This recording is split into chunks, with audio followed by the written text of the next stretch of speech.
الحمدللہ رب العالمین والصلاة والسلام علی محمد الامین۔ اعوذ باللہ من الشیطان الرجیم، بسم اللہ الرحمن الرحیم۔ خواتین و حضرات، ہم سورہ ہود کی آیت 82 سے درس کی ابتدا کر رہے ہیں۔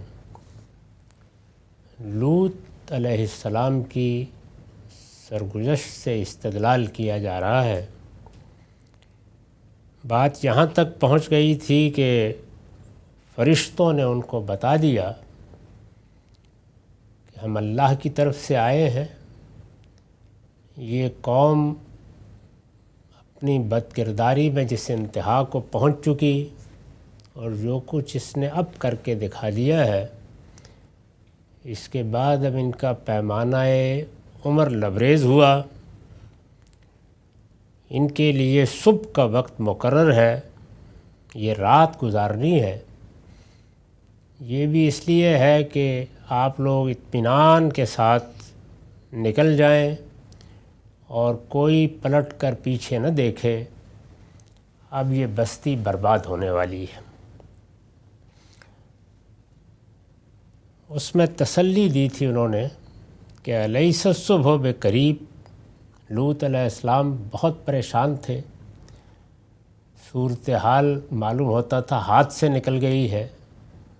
سب پیغمبروں کے بارے میں یہ بات واضح ہوتی ہے کہ وہ کبھی یہ نہیں چاہتے کہ ان کی قومیں تباہ کر دی جائیں۔ ہم پیچھے بھی دیکھ چکے ہیں کہ ابراہیم علیہ السلام نے قوم لوط کے معاملے میں کس طرح اللہ تعالیٰ کے ساتھ بحث کر ڈالی۔ لوط اس پہلو سے بھی پریشان تھے کہ معلوم نہیں یہ لوگ صبح اور کیا کریں گے، یہ اللہ کے فرشتے ہیں، آ گئے ہیں، اب نہیں کہا جا سکتا کہ اس بستی کے ساتھ کیا ہونے والا ہے۔ بہرحال انہیں بتا دیا گیا کہ اب آپ کے پریشان ہونے کا وقت ختم ہو گیا، اب ان کے لیے آخری مرحلہ ہے، صبح یہ بستی زمین سے مٹا دی جائے گی۔ فَلَمَّا جَاءَ أَمْرُنَا جَعَلْنَا عَالِيَهَا سَافِلَهَا وَأَمْطَرْنَا عَلَيْهَا حِجَارَةً مِّن سِجِّيلٍ مَّنضُودٍ۔ پھر جب ہمارا حکم آ پہنچا تو ہم نے اس بستی کو تلپٹ کر کے رکھ دیا، یعنی وہ وقت آ گیا۔ لوط علیہ السلام اپنے اہل و عیال کے ساتھ نکل گئے۔ اس میں بھی یہ بتا دیا گیا تھا کہ بیوی ساتھ نہیں جائے گی، اس کو اپنی قوم کے ساتھ ہی اپنے انجام کو پہنچنا ہے۔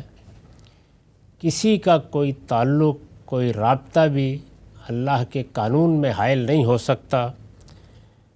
آپ نکل جائیں گے تو یہ سب ختم کر دیے جائیں گے۔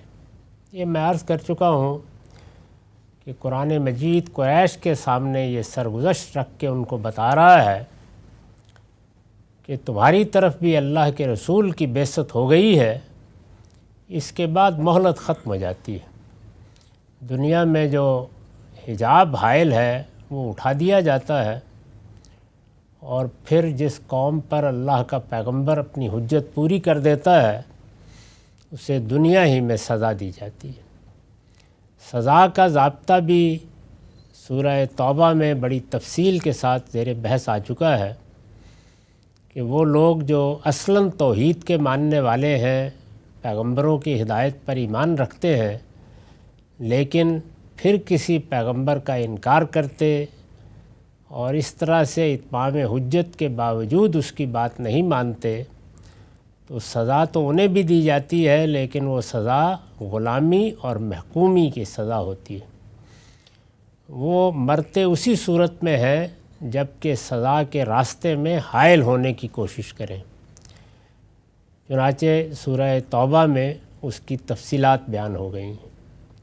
وہ لوگ جو دین کو شرک ہی میں تبدیل کر چکے ہوتے ہیں اور شرک کو دین کی حیثیت سے مان رہے ہوتے ہیں، جنہیں قرآن اپنی تعبیر میں مشرکین کہتا ہے، ان کے لیے کوئی رعایت نہیں ہے۔ وہی اصول جو قیامت میں ہوگا کہ ہر جرم میں اللہ تعالیٰ کی طرف سے عفو و درگزر کی توقع ہے، لیکن براہنہ شرک کے معاملے میں کسی معافی کا کوئی سوال نہیں ہے، ان کے لیے بھی نہیں ہوتا۔ فرمایا پھر جب ہمارا حکم آ پہنچا، یعنی وہ وقت آ گیا، انہوں نے صبح کا وقت مقرر کیا تھا، جب ہمارا حکم آ پہنچا تو ہم نے اس بستی کو تل پٹ کر کے رکھ دیا، جالنا عالیہا سافلہا، یعنی معلوم ہوتا تھا کہ نیچے کی زمین اوپر آ پڑی ہے اور اوپر کی سب چیزیں نیچے چلی گئی، تل پٹ کر کے رکھ دیا۔ اور اس پر امطرنا علیہ حجارۃ من سجیل منضود، اور اس پر پکی ہوئی مٹی کے پتھر برسائے تہ بر تہ۔ ہمارے ہاں جو دنیا میں جرائم ہوتے ہیں، یہ معلوم ہے کہ قرآن کی روح سے ان میں سب سے بڑا جرم فساد فی الارض ہے، یعنی جن کی سزائیں دنیا میں انسانوں کو دے سکتے ہیں، اللہ نے اس کا اذن دیا ہے، مذہبی نہیں بلکہ وہ جرائم جو انسان کے خلاف کرتا ہے، تو ان میں سب سے بڑی سزا فساد کی سزا ہے۔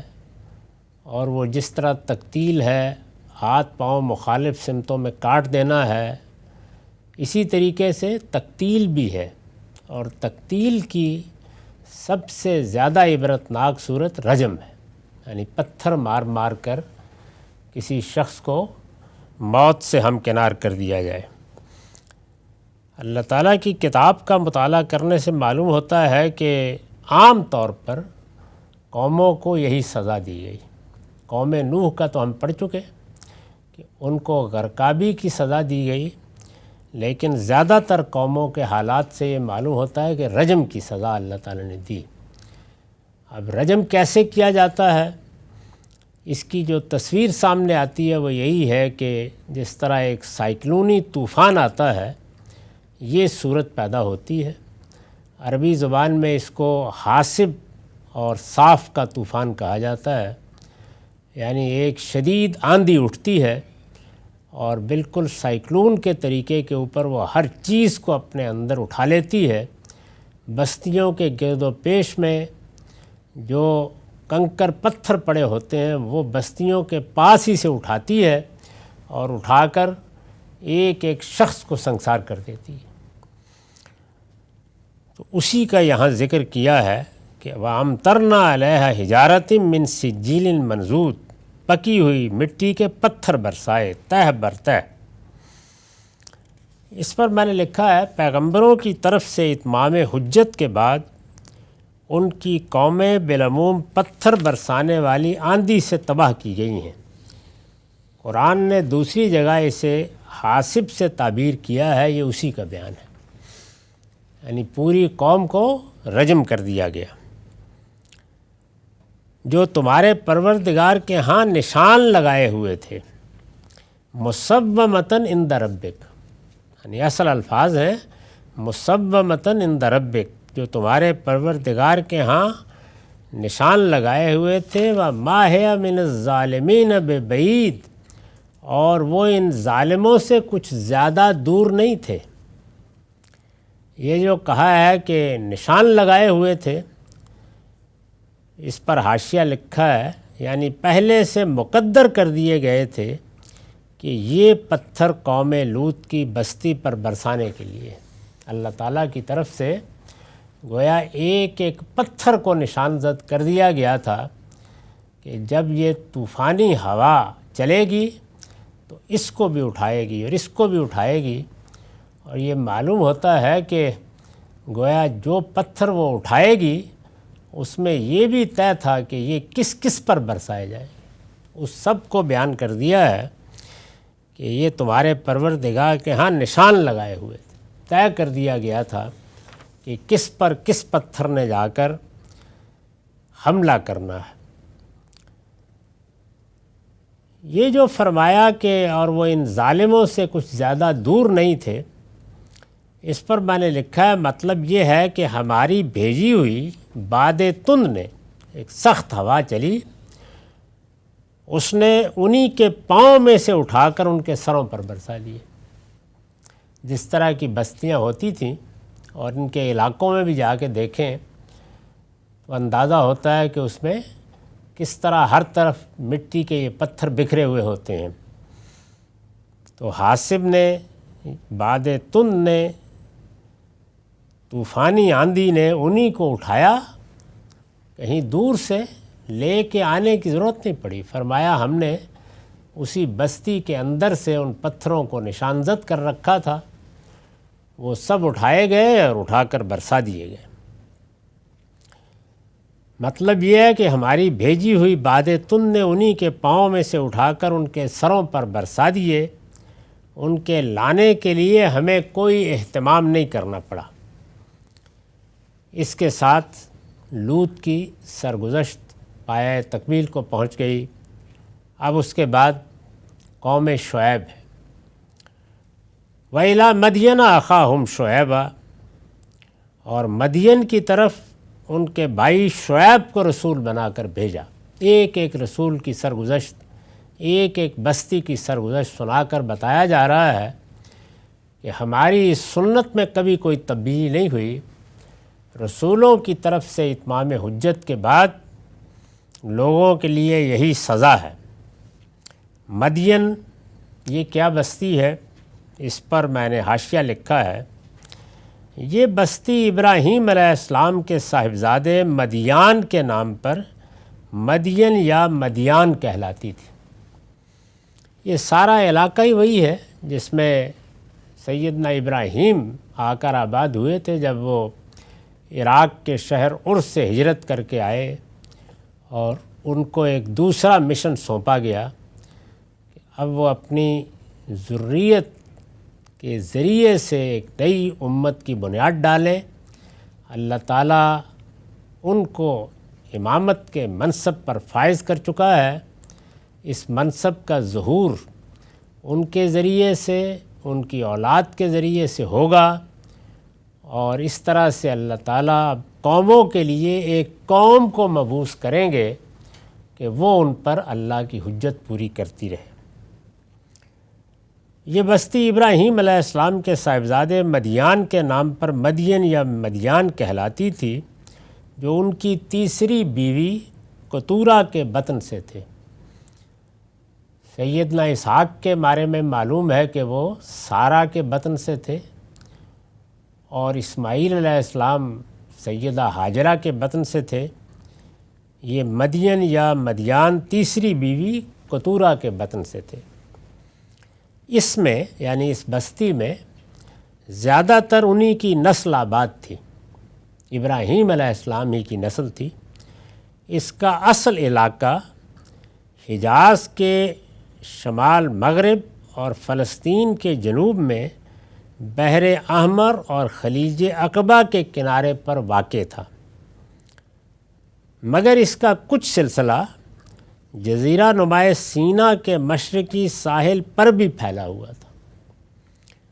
اس زمانے کی دو بڑی تجارتی شاہراہیں اسی علاقے سے گزرتی تھیں، اس وجہ سے مدین کے لوگوں نے بھی تجارت میں بہت ترقی کر لی تھی۔ وہ قومیں جو پانی کی گزرگاہوں یا خشکی میں تجارتی قافلوں کی گزرگاہوں کے کنارے پر آباد ہوتی ہیں، ان میں بالعموم تجارت بہت ترقی کرتی ہے۔ اس قوم میں بھی یہ ترقی پر تھی، لیکن انہوں نے توحید کو پوری طرح چھوڑ دیا تھا، شرک ہی کو آخری درجے میں اختیار کر لیا، اور اس کے ساتھ بعض دوسرے جرائم کا بھی ارتکاب کیا۔ تو فرمایا ہے کہ اور مدین کی طرف ان کے بھائی شعیب کو رسول بنا کر بھیجا۔ قال یا قوم اعبدوا اللہ ما لکم من الہ غیرہ، اس نے دعوت دی کہ میری قوم کے لوگوں، اللہ کی بندگی کرو، اس کے سوا تمہارا کوئی معبود نہیں ہے، اور ناپ تول میں کمی نہ کرو۔ ولا تنقصوا المکیال والمیزان، اور ناپ تول میں کمی نہ کرو۔ انی اراکم بخیر و انی اخاف علیکم عذاب یوم محیط، میں تمہیں خوشحال دیکھ رہا ہوں، مگر مجھے تم پر ایک ایسے دن کے عذاب کا اندیشہ ہے جو گھیرنے والا ہے۔ اللہ تعالیٰ میں قرآن میں یہی اسلوب اختیار کیا ہے کہ بہت اجمال کے ساتھ خلاصہ بیان ہو جاتا ہے، چند لفظوں میں یہ بیان کر دیا جاتا ہے کہ کیا دعوت دی۔ یہ ظاہر ہے کہ جب قوم جلی شرک اختیار کر چکی تھی تو یہ دعوت کئی پہلوؤں سے دی گئی ہوگی، کئی مراحل سے گزری ہوگی، لیکن خلاصہ بیان کر دیا ہے۔ اور دونوں باتیں بیان کی ہیں، یعنی پہلی یہ کہ عبد اللہ ما لکم من الہ غیرہ، اور اس کے بعد جس بڑی برائی میں وہ اس کے بعد مبتلا تھے اس کا بھی حوالہ دیا ہے۔ میں نے لکھا اس سے معلوم ہوا کہ شرک کے بعد جو سب سے بڑی برائی سیدنا شعیب کی قوم میں پیدا ہو چکی تھی وہ یہی ناپ تول میں کمی تھی جسے ان ظالموں نے اپنے لیے ہنر بنا لیا تھا۔ ایک تو یہ ہے کہ جزوی طور پر کہیں اس طرح کے کسی جرم کا ارتکاب ہو گیا، گناہ کا ارتکاب ہو گیا، لیکن جیسے ہم نے قوم لوط میں دیکھا کہ ہم جنس پرستی نے گویا ان کے ہاں فیشن کی صورت اختیار کر لی تھی، وہ ان کی تہذیب اور ان کے تمدن میں سب سے نمایاں چیز بن گئی تھی، اور اتنا کھلا انحراف تھا کہ انہیں اس میں کوئی حیا محسوس نہیں ہوئی کہ وہ پیغمبر کے گھر پر چڑھ دوڑے اور علانیہ یہ کہنے لگ گئے کہ یہ خوبرو لڑکے آئے ہیں، انہیں ہمارے حوالے کر دو۔ اسی طرح سے ان لوگوں کے ہاں بھی یہ کوئی انفرادی معاملہ نہیں رہا تھا، بلکہ یہ معلوم ہوتا تھا کہ قافلوں کو لوٹنے، کم تول کے دینے، ناپ تول میں ڈنڈی مارنے کا ہنر ایجاد کر لیا گیا ہے، اور اس میں جو لوگ بھی ان کے ساتھ معاملہ کرتے لٹ کے چلے جاتے، یہی صورت تھی۔ تو انہوں نے فرمایا کہ میں تمہیں خوشحال دیکھ رہا ہوں، یعنی اللہ نے بڑا کرم کیا ہے تمہارے اوپر، بہت کچھ کھا کما چکے ہو، دنیا کی نعمتیں تمہیں حاصل ہیں۔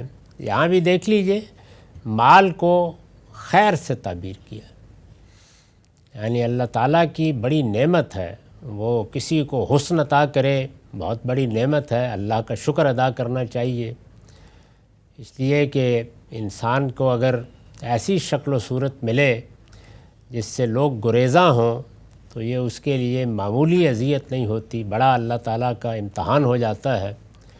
اسی طرح اگر کسی کو علم ملا ہے تو یہ اللہ کا بہت بڑا فضل ہے، بہت بڑی نعمت ہے، اور یہ اللہ ہی کا فضل ہے، انسان کو اسے اپنا استحقاق نہیں سمجھنا چاہیے بلکہ اللہ کا شکر ادا کرنا چاہیے، اس لیے کہ علم میں بھی اللہ تعالیٰ نے یہ قوت رکھی ہے کہ انسان کے اندر جو برتری اور تفوق کی جبلت ہے اس کا آخری درجے میں اس سے ظہور ہوتا ہے اور لوگوں پر ایک طرح کی بالادستی حاصل ہو جاتی ہے۔ یہ ظاہر ہے کہ علم اور دانش کی بالادستی ہوتی ہے، چنانچہ وہ لوگ جو بڑے شعراء، بڑے ادباء، بڑے سائنسدان، بڑے علماء ہیں یا بڑے فلسفی ہیں، وہ ذہنوں پر حکومت کرتے ہیں۔ اسی طرح کا معاملہ سیاسی اقتدار کا ہے، سیاسی اقتدار بھی اللہ کی نعمتوں سے بہت بڑی نعمت ہے۔ تو یہ ساری چیزیں جتنی ہیں ان پر اللہ تعالیٰ نے کوئی قدغن نہیں عائد کر دی کہ یہ قابل نفرت چیزیں ہیں، ان کے قریب نہیں جانا چاہیے۔ صوفیانہ مذاہب کا معاملہ بالکل الگ ہے، وہ علم کو بھی حجاب اکبر کہتے ہیں اور صاف کہتے ہیں کہ علم سے اپنے آدمی کو ہاتھ اٹھائے گا تو معرفت کے دروازے اس کے لیے کھلیں گے۔ یہی صورت اقتدار کے معاملے میں بھی ہے، چنانچہ بہت فخر سے اور اہتمام سے بیان کیا جاتا ہے کہ فلاں اور فلاں بڑی شخصیت نے بادشاہی چھوڑی اور ٹاٹ پہنا اور فقیروں میں آ کے بیٹھ گئے، تو گویا یہ بھی ایک ایسی چیز تھی کہ جس کو اتار پھینکنا ہی چاہیے، یہ کوئی پہننے کا خلط نہیں ہے۔ اسی طرح کا معاملہ حسن کا ہے، اس میں بھی پوری کوشش ہوتی ہے کہ بال منڈوا دیے جائیں، دونی رمالی جائے، راکھ مل دی جائے، تو تمام صوفیانہ مذاہب میں حسن کو بھی جب تک آخری درجے میں برباد نہ کر لیا جائے اس وقت تک معرفت کی منازل طے نہیں ہوتی۔ ہمارے دین میں ایسا نہیں ہے، اس میں یہ اللہ کی نعمتیں ہیں، اسی لیے مال کو خیر فرمایا ہے۔ اور جب کبھی انسان مال کمانے کی تگ و دو کرتا ہے، کاروبار کرتا ہے، باہر نکلتا ہے، تو اس کو ابتغائے فضل کہا ہے، اللہ کے فضل کی تلاش میں نکلا ہے۔ اور قرآن مجید میں ہر جگہ اس کے لیے بڑی تعریف کا طریقہ اختیار کیا گیا ہے۔ یعنی یہاں تک کہ وہ لوگ جو کاروبار کی جد و جہد میں زیادہ وقت لگاتے ہیں، انہوں نے جب یہ چاہا کہ وہ تہجد کا اہتمام کریں تو خاص ان کا ذکر کر کے فرمایا کہ تم اگر تھوڑا سا بھی اٹھ کے قرآن پڑھ لو گے تو یہ کافی ہوگا، اللہ قبول فرمائے گا، اس لیے کہ تمہارا یہ مال کمانا بھی اللہ کا فضل تلاش کرنا ہی ہے۔ بالکل مختلف تصور ہے زندگی کا، زندگی کے حقائق کا، جو قرآن مجید سے سامنے آتا ہے۔ تو یہاں پر بھی دیکھیے کہ انہوں نے کہا انی اراکم بخیر، میں تمہیں خوشحال دیکھ رہا ہوں، و انی اخاف علیکم عذاب یوم محیط، لیکن یہ خیر پا کر اللہ کی اس نعمت سے مستفید ہو کر جو شکر گزاری پیدا ہونی چاہیے تھی وہ تمہارے اندر پیدا نہیں ہوئی، بجائے اس کے کہ تم اپنے رب کے ہو جاتے اور صبح و شام تمہاری زبان اس کے شکر سے، اس کے ذکر سے تر رہتی۔ تمہارے اندر استکبار پیدا ہوا ہے، تم نے دونوں طرح کے مظالم کا ارتکاب شروع کر دیا ہے، شرک کر کے اپنی جان پر ظلم ڈھا رہے ہو اور باطل طریقوں سے لوگوں کا مال کھا کے لوگوں پر ظلم کر رہے ہو۔ اس وجہ سے مجھے اندیشہ ہے کہ اب میں رسول کی حیثیت سے مبعوث کر دیا گیا ہوں، میری طرف سے حجت تمام ہو گئی، تو پھر وہ دن آ جائے گا جس میں ایسا عذاب آئے گا جو گھیرنے والا ہے، عذاب یوم محیط، جو احاطہ کر لے گا، جس سے کوئی نکل نہیں سکے گا۔ اس پر میں نے لکھا ہے یہ انہوں نے اس لیے فرمایا کہ وہ خدا کے رسول تھے اور رسولوں کے باب میں یہی سنت الہی ہے جو ہمیشہ جاری رہی۔ یہ اندازہ کر سکتے ہیں آپ کہ ہم جب قانون اتمام حجت کی وضاحت کرتے ہیں تو لوگ تعجب کا اظہار کرتے ہیں، قرآن کے صفحے صفحے پر یہی قانون لکھا ہوا ہے، اتنے شواہد اس کے ہیں، اس طرح سرگزشتیں سنا کر اللہ تعالیٰ نے بتایا ہے کہ رسولوں کے آنے کے بعد ہم قوموں کے ساتھ کیا معاملہ کرتے ہیں۔ ارشاد ہوا وَيَا قَوْمِ أَوْفُوا الْمِكْيَالَ وَالْمِيزَانَ بِالْقِسْطِ وَلَا تَبْخَسُوا النَّاسَ أَشْيَاءَهُمْ وَلَا تَعْثَوْا فِي الْأَرْضِ مُفْسِدِينَ، میری قوم کے لوگوں ناپ اور تول کو ٹھیک انصاف کے ساتھ پورا رکھو اور لوگوں کو ان کی چیزیں گھٹا کر نہ دو اور زمین میں فساد نہ پھیلاتے پھرو۔ لوگوں کی جان کے خلاف اقدام کیا جائے یہ بھی فساد، مال کے خلاف اقدام کیا جائے یہ بھی فساد، آبرو کے خلاف اقدام کیا جائے یہ بھی فساد۔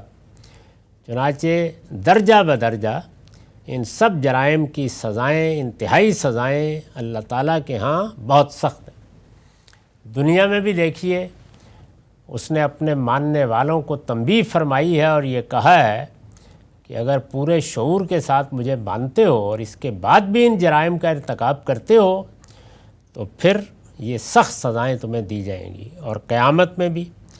یہاں پر بھی یہی ہے، یہ فرمایا کہ تم ان جرائم کا ارتکاب کر رہے ہو، یہ تمہارے حق میں اب اچھا نہیں ہے، اس کا نتیجہ بڑا غیر معمولی نکلنے والا ہے۔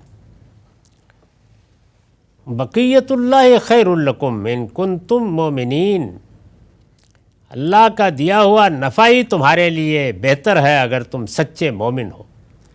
ظاہر ہے کہ آدمی کیوں کم تولے گا، کیوں دھوکہ کرے گا، کیوں فریب کاری کرے گا؟ اس لیے کہ وہ زیادہ مال سمیٹے۔ جو جائز تجارت ہے اس میں ہر شخص کو حق حاصل ہے کہ وہ نفع حاصل کرے، اور یہ اللہ کا دیا ہوا نفع ہے۔ فرمایا کہ جس وقت تم لوگوں کی خدمت کرتے ہو ایک تاجر یہی خدمت انجام دیتا ہے، وہ جہاں تہاں سے منڈی سے دور کے علاقوں سے چیزیں اٹھاتا ہے اور لا کر آپ کے دروازے پر پہنچا دیتا ہے، تو اس کا حق ہے کہ وہ اس خدمت کا صلہ پائے، چنانچہ وہ نفع بھی کماتا ہے۔ یہ اللہ کا دیا ہوا نفع ہے۔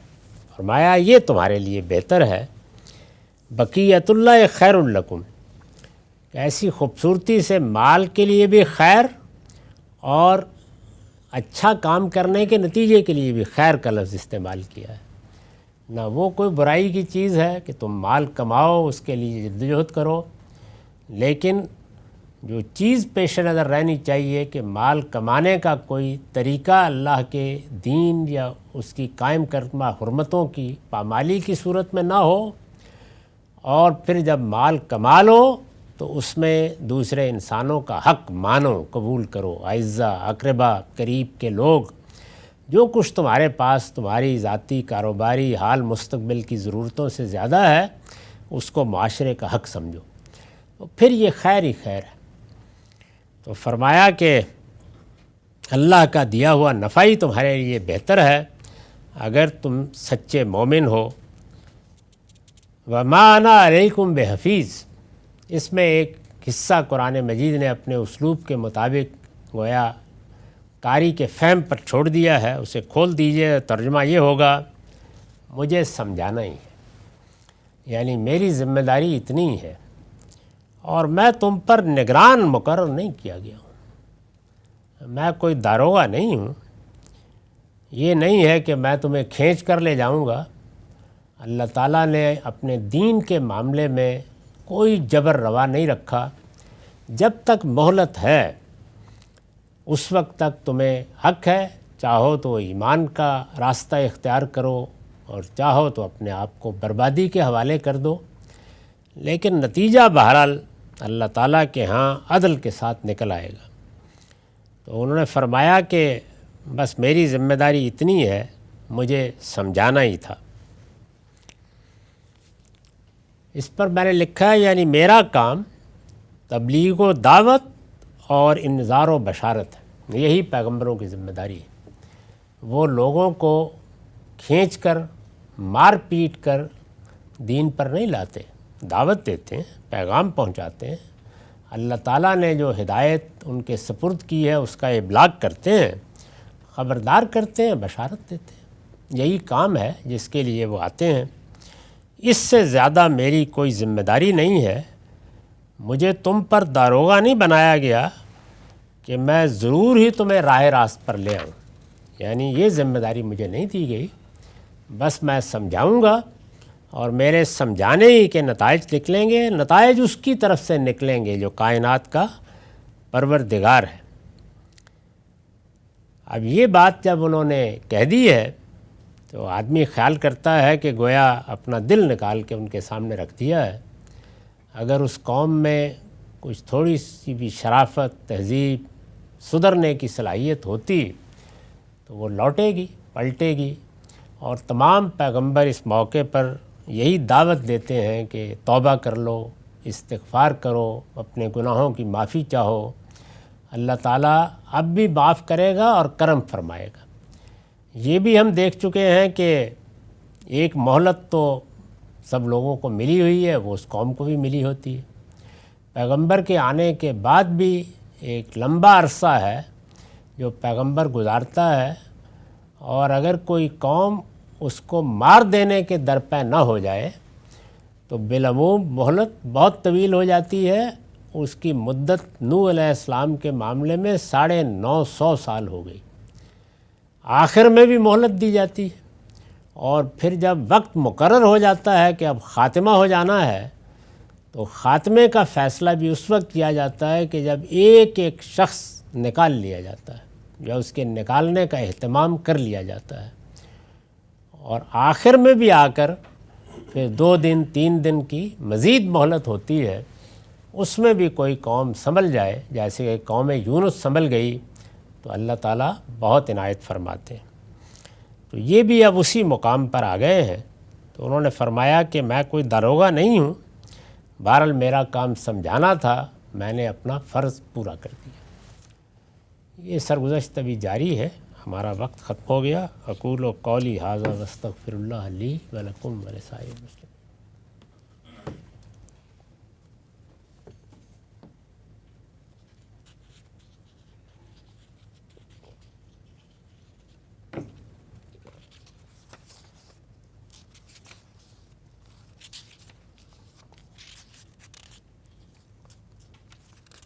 بسم اللہ الرحمن الرحیم۔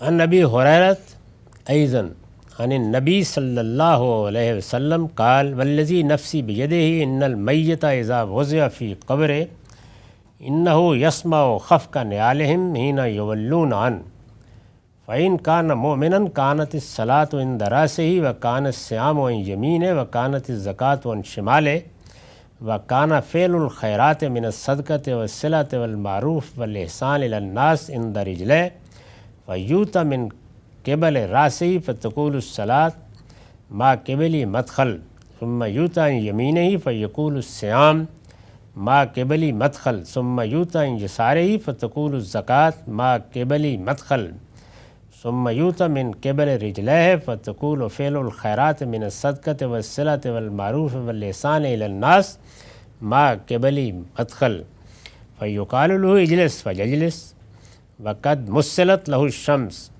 وقد ادنیت للغروب فیقال له اخبرنا عما نسألک فیقال له ارأیتک ھذا الرجل الذی کان فیکم ما تقول فیہ وماذا تشہد بہ علیہ فیقول دعونی حتی اصلی فیقولون انک ستفعل اخبرنی عما نسألک اخبرنی عما نسألک عنہ ارأیتک ھذا الرجل الذی کان فیکم یعنی النبی صلی اللہ علیہ وسلم ما تقول فیہ وماذا تشہد بہ علیہ قال فیقول محمد اشہد انہ رسول اللہ وانہ جاء بالحق من عند اللہ فصدقنا واتبعنا فیقال له صدقت علی ذلک حییت وعلی ذلک مت وعلی ذلک تبعث انشاء اللہ ثم یفتح له باب من ابواب الجنہ فیقال له ھذا مقعدک منها وما اعد اللہ لک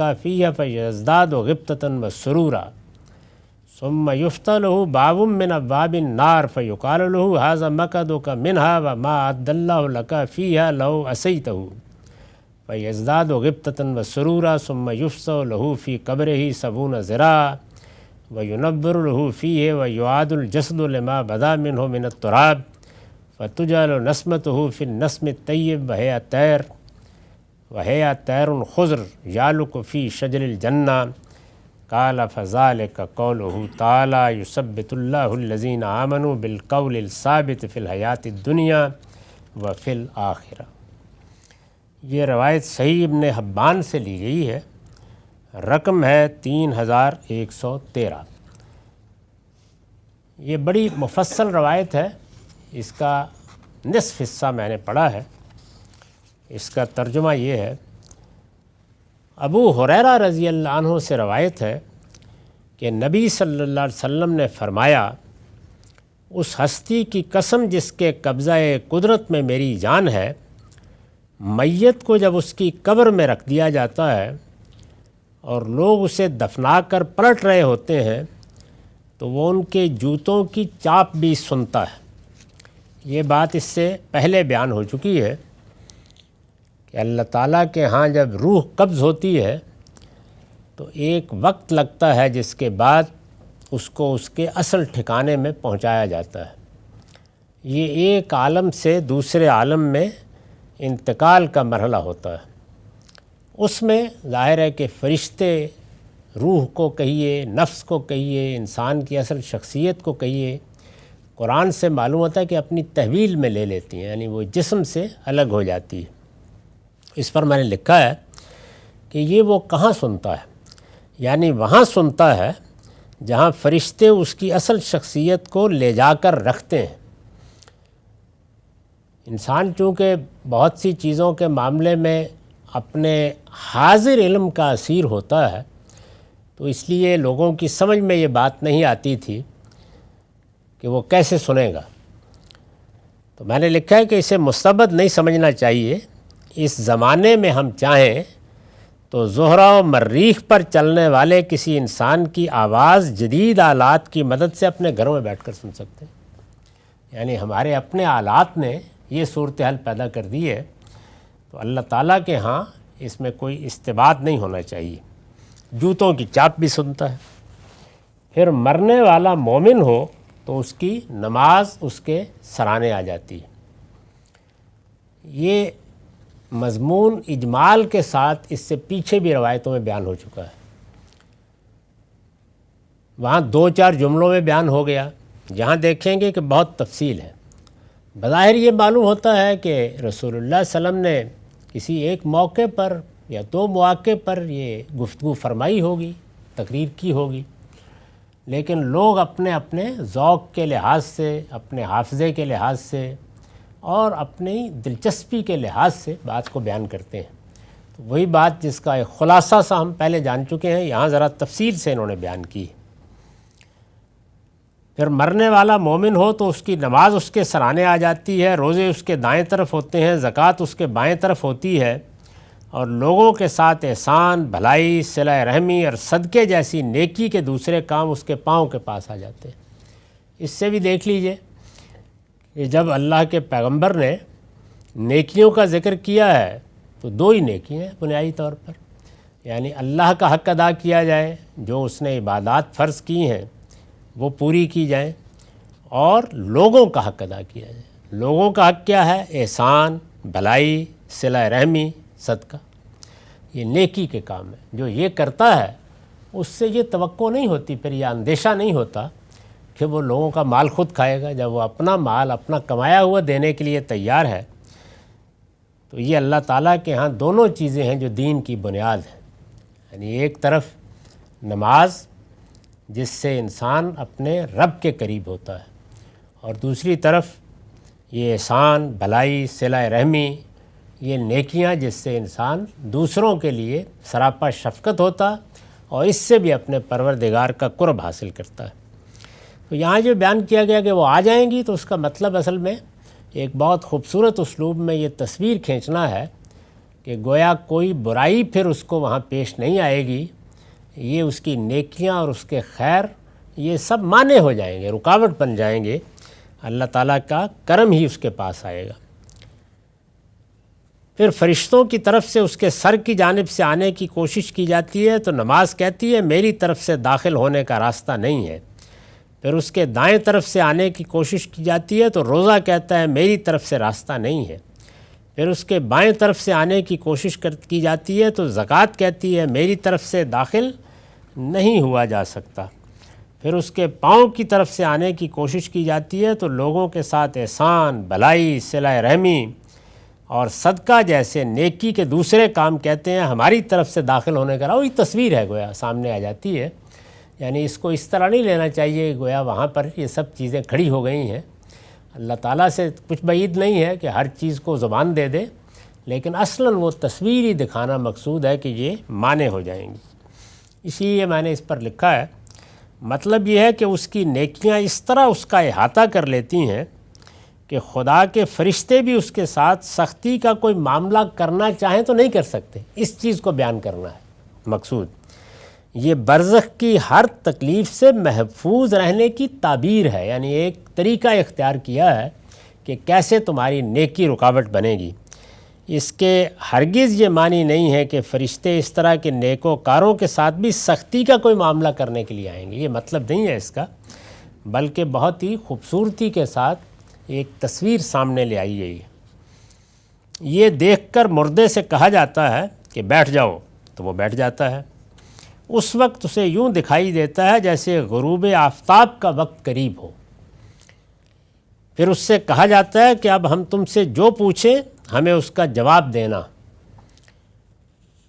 اس سے کہا جاتا ہے اس شخص کے بارے میں کیا کہتے ہو۔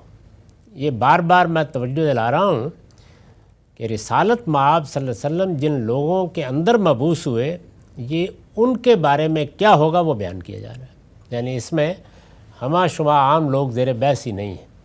سوال ہی یہ پیدا ہوا کہ اس وقت جو لوگ آپ پر ایمان لائے ہیں، تو دنیا میں بھی اللہ نے انہیں بہت سی بشارتیں دی ہیں، قیامت میں بھی بتایا ہے کہ ان کو جنت میں کیا درجے ملیں گے، تو مرنے کے بعد ان کے ساتھ کیا ہوگا، تو یہ بتایا جا رہا ہے۔ اس میں چونکہ اللہ کا رسول جب دنیا میں موجود ہوتا ہے تو رسول ہی سب کچھ ہے، یعنی اس پر ایمان ہی اصل چیز ہے، تو اس شخص کے بارے میں پوچھا جائے گا۔ ان سے کہا جاتا ہے اس شخص کے بارے میں کیا کہتے ہو جو تمہارے درمیان مبعوث تھا، اور ان کے بارے میں کیا گواہی دیتے ہو؟ یہ سننے کے بعد وہ کہتا ہے کہ مجھے ذرا مہلت دیجئے کہ میں پہلے نماز پڑھ لوں، کیونکہ مغرب کا وقت اسے محسوس ہوتا ہے۔ اس پر فرشتے کہتے ہیں یقیناً نماز تو تم ابھی پڑھو گے، پہلے ہم جو پوچھ رہے ہیں اس کا جواب دو۔ اس شخص کے بارے میں جو تمہارے درمیان مبعوث تھا تم کیا رائے رکھتے ہو؟ ان کے بارے میں کیا گواہی دیتے ہو؟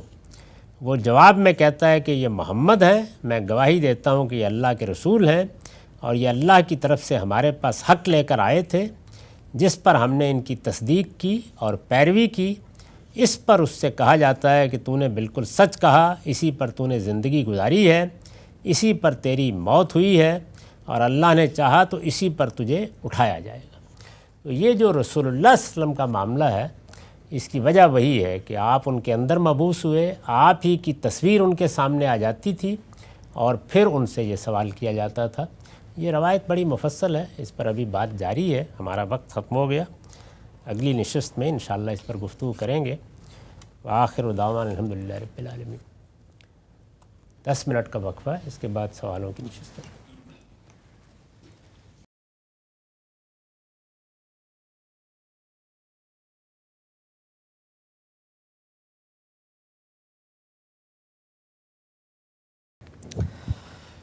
بسم اللہ الرحمن الرحیم۔ السلام علیکم۔ غامدی صاحب کے ساتھ ہفتہ وار سوال و جواب کی براہ راست نشست کو لے کر ڈیلی اسمبلی کا غامدی سینٹر سے حاضر خدمت ہے۔ آغاز کرتے ہیں استفادے کی اس نشست میں۔ غام سے بہت شکریہ آپ کے وقت کا۔ آج کی نشست کا پہلا سوال آپ کی خدمت میں یہ ہے، ہمارے ہاں اہل علم علماء کے درمیان یہ بحث رہتی ہے کہ ولی عہدی یا کسی حکمران کا اپنا جانشین مقرر کرنے کی کیا دینی کرائیٹیریا ہے، کیا شرائط ہیں؟ دو نقطہ نظر بالعموم سامنے آتے ہیں۔ ایک یہ کہ ارباب حل و عقد یا زعمائے قوم کا مشورہ لازم ہے، اس کے بغیر آپ کسی شخص کو ولی عہد یا جانشین مقرر نہیں کر سکتے۔ اور دوسرا نقطہ نظر یہ سامنے آتا ہے کہ ایسا نہیں ہے، بلکہ یہ امام کی ثوابدید ہے، وہ جس کو چاہے آگے اپنا جانشین یا ولی عہد مقرر کر دے۔ اور اس ضمن میں سیدنا ابوبکر کی مثال دی جاتی ہے کہ انہوں نے سیدنا عمر کو نامزد کر دیا، اور اس طریقے سے یہ ایک جائز عمل ہے۔ آپ فرمائیے گا کہ آپ کی نظر میں دین اسلام ولی عہدی اور کسی امام کا اپنا جانشین منعقد کرنے کے حوالے سے کیا رہنمائی دیتا ہے؟ ہمارے علم کا عمومی رجحان یہ رہا ہے کہ زندگی کے تمام معاملات کو کسی نہ کسی طریقے سے دین کے ساتھ متعلق کیا جائے۔ اللہ تعالیٰ نے جو طریقہ اختیار کیا وہ یہ نہیں ہے۔ اللہ تعالیٰ کا طریقہ یہ ہے کہ اس نے انسان کو بنایا، اس کی ایک فطرت بنائی، اس کو ابتدائی ہدایت الہام فطرت کی صورت میں دی، اس کا ظہور اس کی زندگی میں ہوتا ہے۔ چنانچہ دو طرح کی چیزیں کسی استدلال کی محتاج نہیں ہوتی۔ ایک وجودی حقائق، میں ہوں، آپ ہیں۔ یہ معلوم ہے کہ جب بڑے فلسفیوں نے اس میں ہوں کو ماننے سے انکار کر دیا تو پھر اس طرح کے استدلال کرنا پڑے کہ میں سوچتا ہوں اس لیے میں ہوں۔ یہی معاملہ بنیادی عقلی مقدمات کا ہے۔ میں کئی مرتبہ عرض کر چکا ہوں کہ انسان اس دنیا میں کوئی نہ کوئی حکومت، کوئی نظم قائم کرے گا، وہ قبائلی نوعیت کا قائم کرے، وہ آج کی جدید منظم ریاست ہو، یہ انسان کی ضرورت ہے، اور ضروریات کے بارے میں کسی مذہبی ہدایت کی احتیاج نہیں ہوتی۔ یعنی مجھے بھوک لگتی ہے، یہ جبلی تقاضا ہے، اس لیے میں روٹی کا بندوبست کروں گا، کچھ نہ کچھ کھانے پینے کا اہتمام کروں گا۔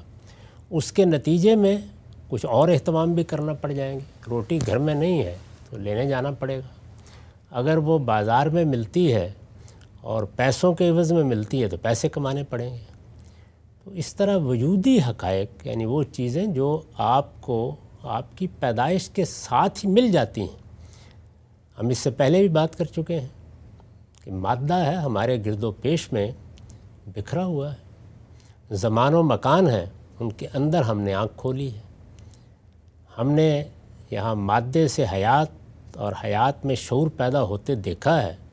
یہ وجودی حقائق ہیں، ان کو ثابت کرنے کے لیے کسی استدلال کی ضرورت نہیں ہوتی۔ تو اس طرح میں تو سرے سے اس بات کا قائل ہی نہیں ہوں کہ حکومت یا نصب امام یہ کوئی مذہبی مسئلہ ہے۔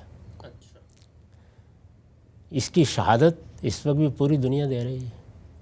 یعنی اگر یہ کوئی مذہبی مسئلہ ہوتا، جیسے کہ ہمارے ہاں بیان کیا جاتا ہے کہ چونکہ اللہ تعالیٰ نے کچھ احکام ایسے دیے ہیں جو مسلمانوں کی اجتماعی زندگی سے متعلق ہیں، تو اس لیے اب جب ان احکام پر عمل کرنا ضروری ہے تو اس کے لیے نصب امام ضروری ہے، حکومت بنانا ضروری ہے۔ ایسے حدود وغیرہ ہے، جیسے حدود کے احکام ہیں، جہاد کو بھی شامل کر لیجئے، جمعے کے اہتمام کو بھی شامل کر لیں۔ عام طور پر کہا جاتا ہے نا کہ ہمارے دین میں 5 چیزیں ہیں جو موکول الی السلطان ہیں، ان کا تعلق مسلمانوں کے نظم اجتماعی سے ہے۔ تو وہ اس سے استدلال کرتے ہیں کہ جب اللہ تعالیٰ نے یہ احکام دیے ہیں تو اس کا نتیجہ یہی ہوگا نا کہ ان احکام پر عمل کرنے کے لیے حکومت بننی چاہیے۔ تو میرے نزدیک اس کی کوئی ضرورت نہیں، یعنی یہ ایک بے ضرورت استدلال ہے۔ جس طرح سے وجودی حقائق کو اپنے اس بات کے لیے استدلال کی ضرورت نہیں ہوتی، اسی طرح وہ چیزیں جو ضرورتاً انسان کو لاحق ہوتی ہیں اور جن سے کوئی مفر نہیں ہے، یعنی وہ ان سے نکلنا بھی چاہے تو نہیں نکل سکتا، اس کا استدلال میں نے اپنی کتاب میزان میں بھی قانون سیاست کی تمہید میں بیان کیا ہے۔ اس کا ایک خلاصہ یہاں بیان کر دیتا ہوں کہ چونکہ انسان کو ارادہ و اختیار دیا گیا ہے، ارادہ و اختیار کا برا استعمال ہوتا ہے، اس سوء استعمال کو روکنے کے لیے انسان اپنے اندر کوئی نہ کوئی نظم پیدا کرنے کے لیے مجبور ہو جاتا ہے، خواہ وہ ایک برادری کی سطح پر ہو، خواہ قبیلے کی سطح پر ہو، یا جس طرح رسالت مآب صلی اللہ علیہ وسلم کے زمانے میں اہل عرب نے ایک نظم قائم کر رکھا ہوا تھا، وہ اپنے مجرموں سے نمٹتے تھے، درحال ہے کہ وہاں کوئی باقاعدہ حکومت نہیں تھی۔ یعنی خود رسالت مآب صلی اللہ علیہ وسلم نے بھی ایک زمانہ اسی مکے میں گزارا ہے جہاں کوئی باقاعدہ حکومت نہیں تھی۔ باقاعدہ حکومت کی ابتدا تو مدینے میں جا کر مسلمانوں نے کی۔ تو اس لیے دنیا میں یہ مختلف نوعیت کے نظم ہیں جو قائم ہوتے رہتے ہیں، وہ اپنی ضرورت پوری کرتے رہتے ہیں، اس کے لیے کسی استدلال کی ضرورت نہیں۔ دنیا میں اس وقت 200-250 کے قریب مملکتیں ہیں، کسی مذہب سے پوچھ کر تو قائم نہیں، کسی مذہبی حکم کی بجا آوری کے لیے بھی قائم نہیں، کوئی واجب نہیں تھا جس کو ادا کرنے کے لیے انہوں نے یہ استدلال کیا ہو، بلکہ وہی ضرورت جو انسان کو لاحق ہے اس نے اسے پابند کر دیا ہوا ہے۔ چنانچہ لوگ بناتے ہیں، دنیا میں خواب دیکھے گئے ہیں اس کے کہ اس طرح کے کسی نظم کے بغیر لوگ آزادی سے زندگی بسر کریں۔ یہ معلوم ہے کہ خود کمیونزم نے یہ خواب دیکھا، لیکن یہ شرمندہ تعبیر نہیں ہوا، کیونکہ جو چیزیں انسان کی فطرت کے خلاف ہوں ان میں آپ جو چاہے توقع کر لیں اور تمنائیں قائم کر لیں اور آرزوؤں کا جہان پیدا کر لیں، وہ کبھی بھی بر نہیں آتی۔ تو اس لیے یہ ضروری ہے کہ ان 2 چیزوں کو ہمیشہ الگ رکھا جائے، یعنی وہ کیا چیزیں ہیں کہ جو ہمارے پورے انسانی معاشرے میں مشترک ہے۔ مجھے بھی بھوک لگنی ہے، آپ کو بھی لگنی ہے، مسیحی کو بھی لگنی ہے، بدھ کو بھی لگنی ہے، ہر رنگ نسل کے آدمی کو لگنی ہے۔ جنسی ضروریات اسی طریقے سے ہر شخص کی جبلت میں موجود ہیں، اور بالکل اسی طریقے سے حکومت کی یا نظم اجتماعی کی، میں کسی خاص شکل کی بات نہیں کر رہا، اس کی ضرورت بھی انسان کو ایسے ہی لاحق ہوتی ہے اور وہ بنتی ہیں۔ تو اس لیے یہ جو بحث ہمارے یہاں ہوئی ہے کہ یہ فرض کفایہ ہے اور اس کے بعد کوئی ایک آدمی اٹھ کے اس کو قائم کر دے تو یہ فرض ادا ہو جاتا ہے، اس کے لیے کوئی چیز بھی نصوص میں موجود نہیں ہے۔ حکومتیں اسی اصول پر قائم ہوتی ہیں جس اصول پر اس وقت دنیا بھر میں قائم ہے کہ اختیار کے سوء استعمال کو روکنے کے لیے انسان مجبور ہو جاتا ہے کہ کوئی نظم بنائے۔ یہ تو ایک بنیادی بات ہے۔ اس کے بعد اب یہ سوال پیدا ہوتا ہے کہ پھر ان حکومتوں میں ذمہ دار لوگوں کا تقرر کس طریقے سے ہو۔ اس میں پوری دنیا میں یہ بات مانی جاتی ہے کہ اختیار اور اقتدار کو آپ تقسیم نہیں کر سکتے۔ چنانچہ اس وقت بھی دیکھیے، یعنی جیسے یہ ایک بدیہی حقیقت ہے کہ حکومت قائم ہوگی، دنیا بھر میں تمام مذاہب کے لوگ مختلف رنگوں مختلف نسلوں سے تعلق رکھنے والے لوگ حکومتیں قائم کیے ہوئے ہیں۔ اسی طرح سے ہر جگہ اقتدار کو کسی ایک امام کے سپرد کیا گیا ہے، یعنی ہماری اصطلاح اگر مستعار لے لیں، وہ کہیں بادشاہ ہے، کہیں صدر ہے، کہیں وزیر اعظم ہے، جو بھی ہے، بہرحال اقتدار یہ چاہتا ہے کہ وہ ایک شخصیت میں ارتکاز پذیر ہو جائے۔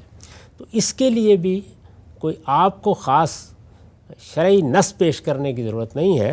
جس وقت سیدنا عمر نے یہ کہا تھا سقیفہ میں کہ یہ کیسے ہو سکتا ہے کہ ایک امام مہاجرین میں سے مقرر کر دیا جائے اور ایک انصار میں سے مقرر کر دیا جائے، یہ تو ایک میان میں دو تلواریں جمع کرنا ہوں گی۔ اور رسول اللہ صلی اللہ علیہ وسلم نے بھی ایک موقع پر نصیحت کی کہ اگر مسلمانوں کے ہاں کوئی امامت قائم ہو جائے، یعنی ان کا کوئی ایک خلیفہ یا ان کا کوئی حکمران بنا دیا جائے، تو دوسرے کو اٹھنے کی اجازت نہیں ہے اس کے مقابل میں۔ اسی لیے فرمایا کہ یہ نہیں ہو سکتا کہ آپ ایک ہی جگہ پر دو لوگوں کو اقتدار کی ذمہ داری آخری درجے میں دے دیں، یہ بھی بالکل بدیہی چیز ہے، ہونا ہے۔ اسی طریقے سے کسی شخص کو منتخب کریں گے، مقرر کریں گے، وہ ذمہ داری سنبھالے گا، یہ ہوگا۔ میرے نزدیک اس کے عقلی لحاظ سے دو ہی طریقے ہیں۔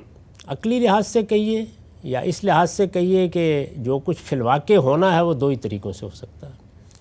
ایک یہ کہ کیونکہ یہ ہماری ضرورت سے چیز پیدا ہوئی ہے، یعنی جیسے میں نے عرض کیا، نہ کوئی مذہبی حکم ہے، نہ انسان کو کہیں اوپر سے کوئی اطلاع دی جاتی ہے، انسانوں کی ضرورت ہے جس کے تحت جیسے وہ کاروبار کرتے ہیں، جیسے بازار میں جاتے ہیں، جیسے تجارت کرتے ہیں، روٹی کی جدوجہد کرتے ہیں، بالکل اسی طریقے سے وہ اپنا ایک نظم پیدا کرتے ہیں۔ تو چونکہ ان کی ضرورت ہے تو وہی فیصلہ کریں گے، یعنی وہ چیز ہے جس کو بتدریج اب دنیا میں مان لیا گیا ہے۔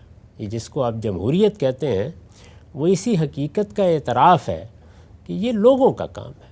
جب لوگوں نے حکومت قائم کرنی ہے، حکومت کی ضرورت لوگوں کی وجہ سے ہوئی ہے، یہ ان کی طرف سے اقدام ہے، کوئی آسمانی حکم نہیں ہے، تو اس لیے لوگوں کو فیصلہ کرنا ہے، یہ فیصلہ کرنے کا حق انہی کو ہے۔ دوسری چیز کیا ہے جو دنیا میں ہوتی رہی ہے، وہ یہ ہے کہ کوئی حوصلہ مند شخص اٹھتا ہے اور وہ سمجھتا ہے کہ میں اللہ تعالیٰ کی طرف سے یہ صلاحیت لے کے آیا ہوں کہ میں لوگوں پر حکومت کروں، تو وہ قوت کے بل پر، قوت کے زور پر اپنی حکومت قائم کر لیتا ہے۔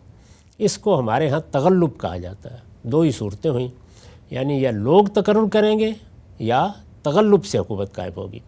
اس صورت کا میں نے ذکر نہیں کیا کہ جہاں اللہ تعالیٰ مقرر کر دیتے تھے، اس لیے کہ وہ معاملہ تو ختم نبوت کے بعد اب ہمیشہ کے لیے ختم ہو گیا، اس کا اب کوئی امکان باقی نہیں۔ تو دو ہی صورتیں، یہ کہ لوگ مقرر کریں، دوسرے یہ کہ تغلب سے حکومت قائم ہو جائے۔ لوگ مقرر کریں، اس میں یہ سوال پیدا ہوتا ہے کہ ویسے تو یہ بالکل بدیہی چیز ہے، عقلی چیز ہے، سمجھ میں آنے والی چیز ہے، ایسا ہی ہونا چاہیے، جب ضرورت ہماری ہے تو ہم ہی تقرر کریں گے۔ لیکن اللہ تعالیٰ نے بھی کیا یہی بات کہی ہے؟ کیا یہی بات کہی ہے؟ اس کا موقع اس وقت آیا ہے جب اللہ تعالیٰ کے پیغمبر دنیا میں موجود تھے اور اس میں حکومت کا نظم قائم کرنا پڑا، اسی ضرورت کے تحت جو سب انسانوں کو لاحق ہوتی ہے۔ تو یہ حکومت، جس طرح کہ میں نے کئی بار عرض کیا، حکومت الہیہ کہلاتی ہے، یعنی اللہ تعالیٰ براہ راست حکم دے رہے ہیں، اللہ تعالیٰ براہ راست فیصلے کر رہے ہیں۔ کوئی نزاع پیدا ہو جائے تو کہا جا رہا ہے کہ آخری عدالت اللہ اور اللہ کے رسول کی عدالت ہے، اور اللہ کا رسول زمین پر موجود ہوتا ہے۔ تو اس موقع پر ایک نظم قدیم زمانے میں بنی اسرائیل کے ہاں بنا، جس کی براہ راست اللہ تعالیٰ نے نگرانی فرمائی، اور ایک محمد الرسول اللہ کی بعثت کے نتیجے میں مدینے میں بنا، جس طرح کہ آپ کو معلوم ہے یہ جزیرہ نما عرب میں۔ اس نظم میں بھی اللہ تعالیٰ نے یہ فرمایا کہ امرہم شورا بینہم، یعنی مسلمانوں کا نظم اجتماعی ان کی رائے پر مبنی ہوگا۔ تو اس طرح جو ابھی ہم نے ایک عقلی مقدمہ بیان کیا تھا کہ جب لوگوں نے اپنی ضرورت کے تحت نظم قائم کیا ہے تو انہی کا حق ہے کہ وہ قائم کریں، انہی کو فیصلہ کرنا ہے، انہی کی رائے کو فیصلہ کن ہونا چاہیے۔ تو اللہ تعالیٰ نے اس عقلی مقدمے کی تصویب فرما دی، یعنی وہی بات کہی کہ مسلمانوں کا نظم ان کے مشورے پر قائم ہوگا، ان کی رائے پر قائم ہوگا، یہ بتا دیا۔ تو اب گویا یہاں سے دین شروع ہو گیا، یہاں سے دین بھی شروع ہو گیا۔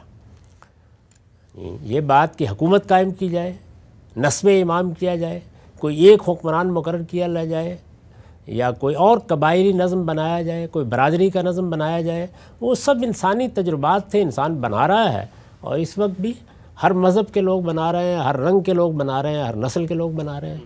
یہ کوئی مذہبی استدلال پر منحصر بات ہوتی تو ہم کچھ اور کر رہے ہوتے، کچھ دوسرے لوگ اور کر رہے ہوتے۔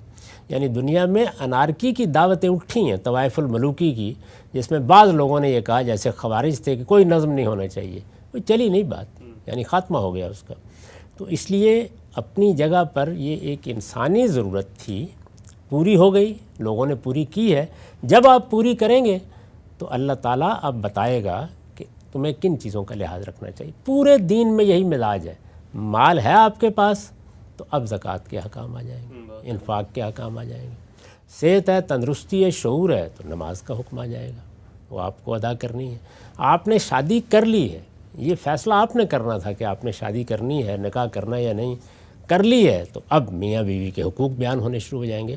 تو ہمارے یہاں دین یہاں سے شروع ہوتا ہے، مال چھوڑا تو وراثت ہوگی۔ اب یہاں سے نہیں دین شروع ہوتا کہ چونکہ اللہ تعالیٰ نے وراثت کا حکم دے دیا ہے تو اس لیے مال کمانا ضروری ہو گیا، ورنہ اس حکم پر عمل ہی نہیں کریں گے آپ زندگی بھر۔ اور چونکہ اللہ نے زکوٰۃ کا حکم دے دیا ہے تو اس لیے اب کچھ نہ کچھ لائیے، اگر زکوٰۃ کے قابل مال ہی نہیں ہے تو اس کا مطلب آپ زندگی بھر زکوٰۃ ہی نہیں دیں گے۔ تو آدمی پوچھتا ہے کہ پھر تو پیغمبر کو بھی پوچھنا چاہیے تھا کہ انہوں نے کیا کیا۔ تو اس وجہ سے یہ کوئی چیز نہیں ہے، میں اس استدلال کے طریقے ہی کو درست نہیں سمجھتا۔ جو چیزیں بدیہی ہیں، وجودی حقائق ہیں، عقلی مقدمات ہیں، ان سے علم شروع ہوتا ہے، اور اللہ تعالیٰ بھی بالکل یہی طریقہ اختیار کرتے ہیں کہ جو کچھ انہوں نے پہلے انسان کے اندر بدیہیت کر دیا اس کا ظہور آپ سے آپ ہو جانا ہے۔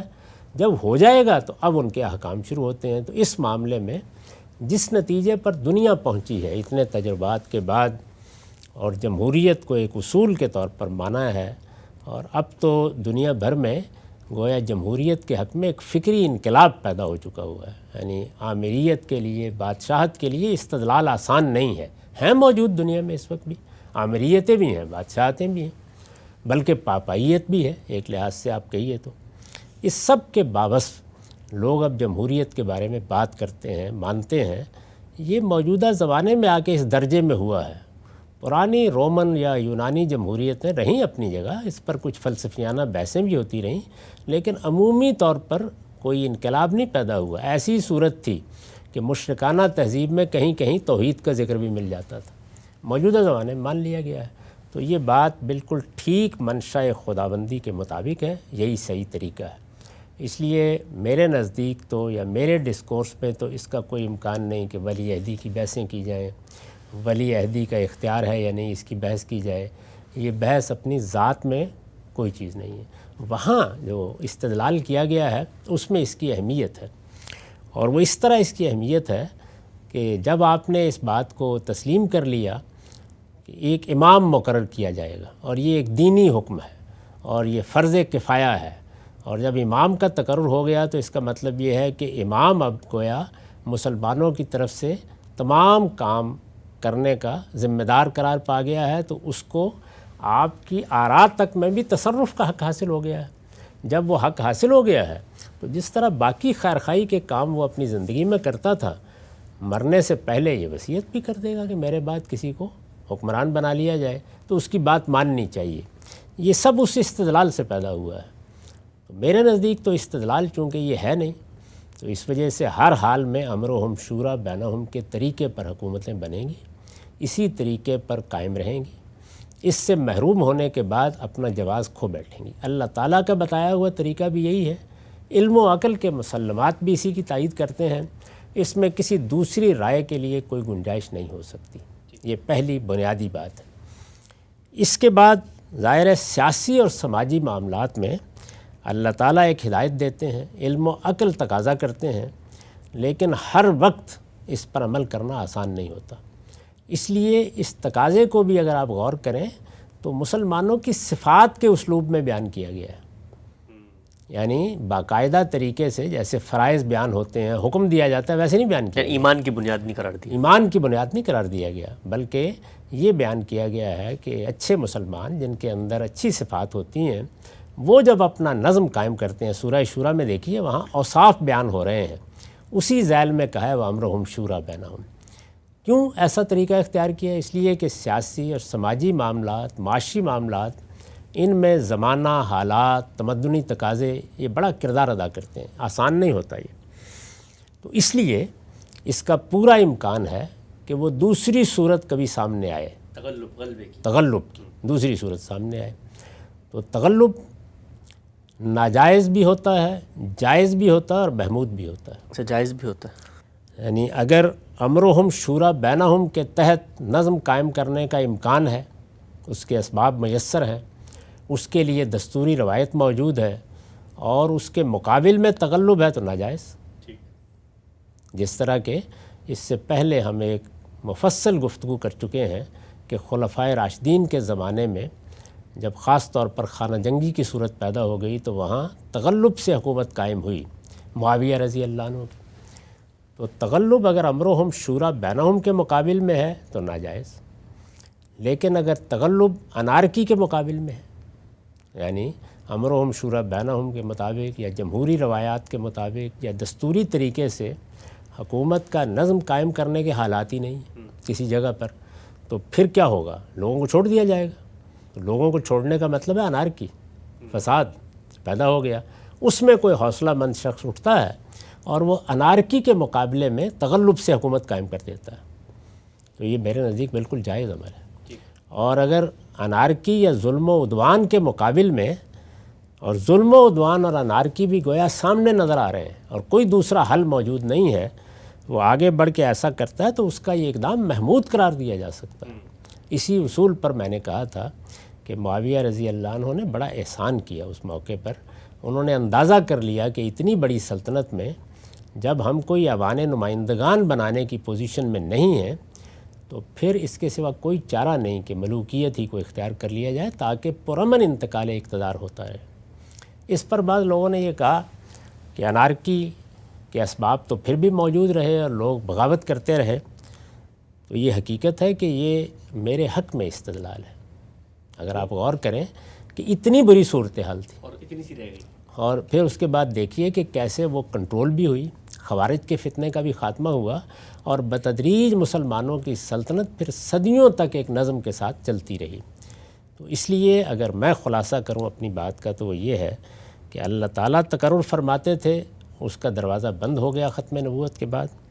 لوگوں نے اپنے حکمران کو مقرر کرنا ہے، لہٰذا جمہوری اصول ہی صحیح اصول ہے۔ اللہ تعالیٰ نے بھی یہی فرمایا ہے، امرہم شورا بینہم کے طریقے پر حکومتیں قائم ہونی چاہیے، اس کی جدوجہد کرنی چاہیے، وہ جائز حکومتیں ہیں۔ امرہم شورا بینہم پر سماجی حالات کی وجہ سے، تمدنی تقاضوں کی وجہ سے، علم کے کسی مسئلے کی بنیاد پر عمل کرنا ممکن نہیں ہے۔ اگر یہ صورتحال ہے اور اندیشہ ہے کہ انارکی پیدا ہو جائے گی یا ظلم و عدوان جنم لے گا، تو اس کے مقابل میں اگر کوئی تغلب ہوتا ہے تو بالکل جائز ہے۔ لیکن اگر تغلب امرہم شورا بینہم کے مقابل میں، جیسے ہمارے ہاں دستور موجود، انتخابات کا طریقہ موجود، اس میں کوئی شخص فرماتا ہے کہ نظریہ ضرورت کے تحت میں چونکہ تمہاری فوج کا سربراہ مقرر کیا گیا ہوں تو میں حاضر ہوں خدمت انجام دینے کے لیے، تو یہ سری بغاوت ہے، آخری درجے کا جرم ہے، ایک کبیرہ گناہ ہے، کیونکہ یہ امرہم شورا بینہم کے مقابل میں ہو گیا ہے۔ ایسا اگر نہیں ہے، کسی ظالم حکمران سے نجات دلانی ہے، جس طرح کہ آپ دیکھتے ہیں کہ استبدادی حکومتیں قائم ہو جاتی ہیں تو بعض اوقات وہ بڑا ظلم کرنے والے لوگ ہوتے ہیں، یعنی دنیا میں صرف عادل بادشاہ ہی نہیں ہوئے، ایسے ہی انارکی ہے، یعنی چاروں طرف خانہ جنگی کی نوبت آ گئی ہے، لوگ ہیں، جتھے بنے ہوئے ہیں، مختلف گروہ ہیں، تو اس میں کیا کیا جائے گا؟ اس میں تو کوئی آدمی اگر اٹھتا ہے اور اٹھ کے اپنی قوت کے زور پر حکومت قائم کر دیتا ہے، جس کو تغلب کہتے ہیں، تو اس کا احسان مند ہونا چاہیے کہ اس نے لوگوں کو امن فراہم کیا، ان کے لیے ایسا اہتمام کیا، بندوبست کیا۔ تو اس لیے میرے نزدیک تغلب اس وقت جائز ہوتا ہے جب وہ امرہم شورا بینہم کے خلاف نہ ہو۔ امرہم شورا بینہم کے خلاف ہے تو ہر تغلب بالکل ایک ناجائز ہے، بلکہ بعض حالات میں جس طرح کہ میں نے عرض کیا وہ کبیرہ گناہ بن جاتا ہے۔ تاہم اگر ایسی صورت نہیں ہے اور تغلب انارکی کے مقابل میں ہے، یعنی آپ کے پاس انتخاب یہ نہیں ہے کہ ایک طرف امرہم شورا بینہم ہے اور دوسری جانب آپ ملوکیت قائم کر رہے ہیں یا تغلب کی بنیاد پر حکومت قائم کر رہے ہیں، تو آپ ایک ناجائز کام کر رہے ہیں۔ لیکن اگر دوسری جانب انارکی ہے، ظلم و عدوان ہے اور کوئی حوصلہ مند شخص اٹھ کر لوگوں کو امن دیتا ہے، ایک باقاعدہ حکومت قائم کرتا ہے، اس کے لیے پرامن انتقال اقتدار کا کوئی بندوبست کرتا ہے، ولی عہدی پرامن انتقال اقتدار کا بندوبست ہے۔ اس لیے جب وہ اس ذیل میں آتی ہے تو محمود چیز ہے۔ اسی پر میں نے یہ کہا تھا نا کہ جب آخری مرحلہ آ گیا اور 20 سال کی حکومت کے بعد معاویہ رضی اللہ عنہ دنیا سے حکومت کر کے رخصت ہو رہے تھے، تو ان کے سامنے سوال یہ تھا کہ اب کیا امرہم شورا بینہم پر اس بڑی سلطنت میں جو 3 بر اعظموں کو چھو رہی ہے کوئی حکومت قائم کرنا ممکن ہے؟ تو میرے نزدیک چونکہ اس کا کوئی امکان نہیں تھا، بلکہ بعد کی صدیاں گواہی دیتی ہیں کوئی امکان نہیں تھا، یعنی اس کے حالات پیدا ہی نہیں ہوئے، اور نہ مسلمان اپنے فکر میں پیدا کر سکے۔ ان کے فقہا بھی اس معاملے میں کوئی رہنمائی نہیں کر سکے، صدیوں تک نہیں کر سکے، بڑی سلطنتوں میں نہیں کر سکے، تو اس میں کسی ایک شخص کو آپ کیا دوش دیں گے؟ تو ناگزیر تھا ان کے لیے کہ اس موقع پر وہ ولی عہدی کا طریقہ اختیار کریں۔ تو اب خلاصہ کیا ہوا کہ 2 ہی طریقے ہیں، امرہم شورا بینہم یا تغلب۔ تغلب چونکہ اسی بنیاد پر کھڑا ہے کہ امرہم شورا بینہم کی بنیاد پر انتقال اقتدار بھی ممکن نہیں تھا اور حصول اقتدار بھی ممکن نہیں تھا، تو اب ولی عہدی ہوگی، تو یہاں ولی عہدی محمود بھی ہوگی، قابل تسلیم بھی ہوگی، بلکہ پرامن انتقال اقتدار کا بہترین طریقہ قرار پائے گی۔ آپ دیکھ رہے ہیں کہ اس وقت اسی طریقے سے انگلستان کا اقتدار منتقل ہو رہا ہے، ولی عہدی کے طریقے پہ منتقل ہو رہا ہے۔ میری بات کا خلاصہ۔ اچھا غام صاحب، یہ پوری بات آپ کی بڑی تفصیل سے سامنے آ گئی۔ 2 مختصر سے نکات میں چاہتا ہوں، بالکل بلٹ پوائنٹس میں آپ اس پہ اپنا نقطہ نظر دیں تاکہ ایک پوری جامع تصویر بن جائے۔ یہ بتائیے گا، استدلال یہ کیا جاتا ہے، آپ نے کہا 2 ہی صورتیں، امرہم شورا بینہم لوگ فیصلہ کریں گے یا پھر غلبہ ہوگا، قبضہ کیا جائے گا۔ سیدنا عمر کا جو معاملہ ہوا، بظاہر یہ نظر آتا ہے کہ سیدنا ابوبکر نے جاتے جاتے ایک شخص کو اپنی جگہ پر ولی عہد یا اپنا جانشین مقرر کر دیا ہے، نہ کوئی مشورہ ہوا، نہ کوئی اس طریقے کا معاملہ ہوا، اور اسی سے لوگ استدلال کرتے ہیں کہ دیکھو ایک پورا کا پورا ایک پیراڈائم ہے لوگوں کے انتخاب کا، جس میں خود بغیر مشورے کے، گویا فقہا کے نزدیک 3 کیٹیگری ہوگی، ایک تو یہ ہے کہ مشورے کے ساتھ، ایک ہے کہ حکمران خود مقرر کر دے، اور تیسرا تغلب۔ آپ کے 2 ہی نظر آ رہی ہیں، تو سیدنا عمر والا جو معاملہ ہے بالکل مختصر بتائیے گا، اس میں پھر کیا ہوا ہے؟ میں نے اس پر بڑا ایک تفصیلی مضمون لکھا ہے اپنی کتاب برہان میں، امرہم شورا بینہم کے عنوان سے، آپ اسے پڑھ سکتے ہیں۔ اس سے بالکل واضح ہو جاتا ہے کہ جو کچھ آپ نے بیان کیا ہے یہ آخری درجے میں خلاف واقعہ ہے، ایسا کچھ نہیں ہوا۔ یعنی سیدنا صدیق نے اپنے آخری وقت میں جب انہیں اندازہ ہو گیا کہ وہ دنیا سے رخصت ہونے والے ہیں، تو انہوں نے مہاجرین کی پوری لیڈرشپ کو، بلکہ انصار کے ذمہ دار لوگوں کو بھی بلایا ہے، بالکل اسی طرح سے جیسے آپ کے ہاں سیاسی مجالس ہوتی ہیں، اسی طرح کی مجلس ہوئی ہے، اس میں لوگوں کے نام موجود ہیں۔